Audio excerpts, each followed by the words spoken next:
America hot టాపిక్లకు అడ్డాగా మారింది. తాజాగా దేశాధినేత వర్సెస్ వాటికన్ అధినేత అన్నట్టుగా తయారైంది.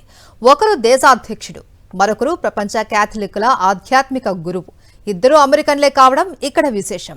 కానీ ట్రంప్ తీసుకుంటున్న కఠిన నిర్ణయాలను పోప్ బాహాటంగానే ఎండగడుతూ ఉన్నారు. ముఖ్యంగా వలసదారుల బహిష్కరణ విషయంలో పోప్ వేస్తున్న అడుగులు వైట్ హౌస్ ను ఉలిక్కిపడేలా చేస్తున్నాయి.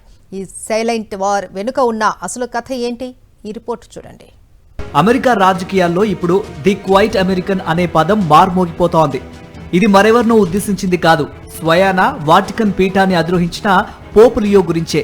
ట్రంప్ రెండోసారి అధికారంలోకి వచ్చిన తర్వాత తీసుకుంటున్న నిర్ణయాలు వాటికన్ కు అస్సలు నచ్చడం లేదు. ట్రంప్ ప్రభుత్వం చేపట్టిన మాస్ డిపోర్టేషన్ అంటే వలసదారులను సామూహికంగా దేశం నుంచి వెళ్లగొట్టే ప్రక్రియపై పోప్ తీవ్ర ఆగ్రహంతో ఉన్నారు.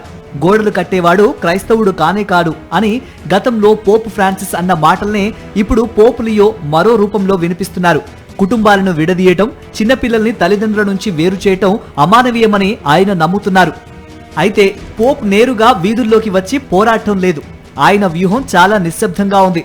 అమెరికాలోని ప్రతి చర్చిని ఒక శరణాలయంగా మార్చాలని ఆయన అక్కడి బిషప్లకు అంతర్గత ఆదేశాలు జారీ చేశారు. అంటే ప్రభుత్వం ఒకవేళ వలసదారులను పట్టుకోవడానికి వస్తే చర్చిలు వారికి రక్షణ కల్పించాలనేది ఆయన ఉద్దేశం.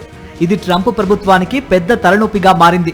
మరోవైపు ట్రంప్ ప్రతిపాదించిన వివాదాస్పద బోర్డ్ ఆఫ్ పీస్ కమిటీలో సభ్యుడిగా ఉండాలన్న ఆహ్వానాన్ని పోప్ సున్నితంగా తిరస్కరించారు.